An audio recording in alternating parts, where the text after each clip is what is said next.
Listen everyone, বিপরীতার্থক শব্দ মানে হচ্ছে বিপরীত শব্দ। বিপরীত কথার অর্থ উল্টো। ওকে, যেমন আলো শব্দের বিপরীতার্থক শব্দ অন্ধকার, তেমনি দিন শব্দের বিপরীতার্থক অর্থ রাত। দিন শব্দের বিপরীত অর্থ হচ্ছে রাত। প্রতিটি শব্দের একটি করে বিপরীতার্থক শব্দ আছে। Okay, in English it is called opposite words. Okay, এমন ভাবলে চলবে না যে প্রতিটি শব্দে একটি করে বিপরীতার্থক শব্দ আছে, এমন ভাবলে চলবে না। বিশেষ বিশেষ কিছু শব্দের বিপরীতার্থক শব্দ আছে মাত্র।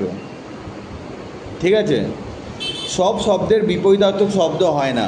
যেমন ভাত, এই শব্দের বিপরীত শব্দ খুঁজে পাওয়া যাবে না। ভাত, রাই শব্দের বিপরীত শব্দ খুঁজে পাওয়া যাবে না। সাধারণত যেসব শব্দের বিপরীত অর্থের শব্দ আছে সেগুলির কিছু উদাহরণ নিচে দেওয়া হলো। অগ্র, পশ্চাৎ। অগ্র বলতে সামনের অংশ, পশ্চাৎ বলতে পিছনের। অচল, সচল। অচল বলতে চলে না, সচল বলতে চলে। অধিক বলতে অনেক, অল্প বলতে কম।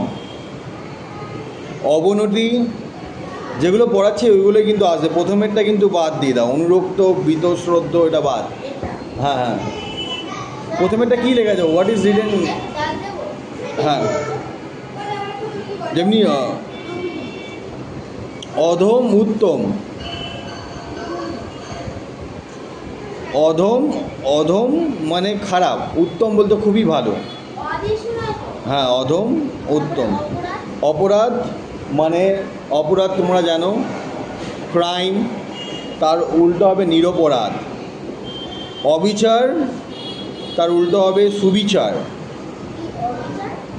তার উল্টো হবে সুবিচার।